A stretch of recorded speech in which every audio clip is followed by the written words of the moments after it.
ఇప్పుడు యూరియా కానీ ఎవరైనా వాడకపోతే ఇప్పుడు వాడే కోటా చూసుకుంటాం. దాని మీద కానీ తగ్గించగలిగితే ఫర్ బ్యాగ్ 800 రూపీస్ సబ్సిడీ నేరుగా ఆ రైతుకి ఇస్తాం. రైతు కానీ టెనెంట్ ఫార్మర్స్ కానీ మీరు ఇది రాసుకోండి, మీరు ప్రమోట్ చేయండి.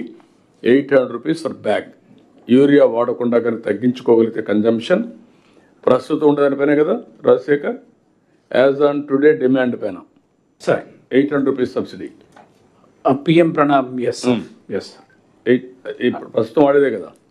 ఎస్ సార్, అంటే 50% స్టేట్కి ఇస్తారు సార్. ఇప్పుడు యాక్చువల్గా PM Pranam guidelines verify చేస్తే అందులో government of India policy decision is not to pass it on to farmers sir. No will pass on.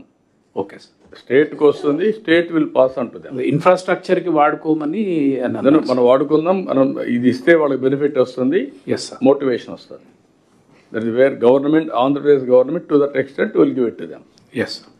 రెండోది ఇక్కడికి వచ్చినప్పుడు రిమైనింగ్ టైం యూరియా ఎక్కడ కూడా ఇబ్బంది లేకుండా చేసే బాధ్యత మీది.